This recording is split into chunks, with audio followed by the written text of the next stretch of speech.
आज आपण बनवणार आहोत उपासाचे चिवड्याचे कीस.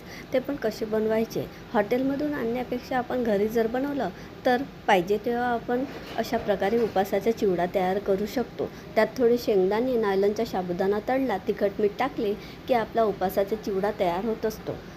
तर चला या बघू कसा बनवायचा उपासाचा चिवडा. याकरता आपल्याला काही पूर्वतयारी करावी लागणार आहे. हे बघू शकता, असं हे कीस जर तेलात टाकले तर हे दुप्पटपटीने मोठे होत असते. चला तर बघू कसे करायचे हे. याकरता आपल्याला मोठ्या आकाराचे आलू घ्यायचे आहे. आलूचे वरचे साल काढून घ्यायचे आहे. वरचे साल काढून झाल्यानंतर आपल्याला जाड किसणीने हे आलू किसून घ्यायचे आहे.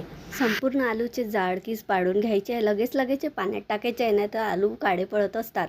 आता या पाण्यामध्ये थोडी तुरटी टाकायची आहे व रात्रभर हे किस असेच पाण्यामध्ये डुबवून ठेवायचे आहे. दुसऱ्या दिवशी आपल्याला हे पाणी फेकून 2-3 पाण्याने परत स्वच्छ धुवून आपल्याला हे किस एका चाळणीमध्ये काढून घ्यायचे आहे. त्यानंतर आपल्याला एका पातेल्यामध्ये पाणी उकळायला ठेवायचे आहे व त्यामध्ये चवीनुसार मीठ टाकून आपल्याला हे जे किस काढून ठेवले होते चाळणीमध्ये ते या उकळत्या पाण्यामध्ये टाकायचे आहे.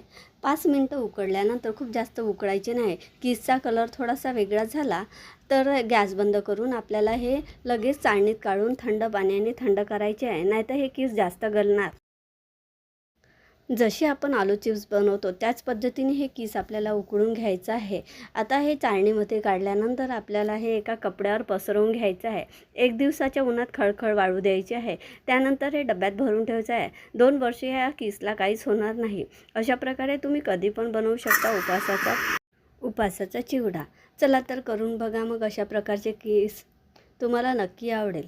तुम्ही करून बघा. मुलांना पण हा चिवडा खायला खूप छान वाटत असतो. तुम्ही कधी पण करू शकता. उपास काय असा एरवी पण तुम्ही हा करून खाऊ शकता. खायला खूप छान वाटत असतो. कधी पण डब्यातनं काढा आणि तयार करा उपासाचा चिवडा.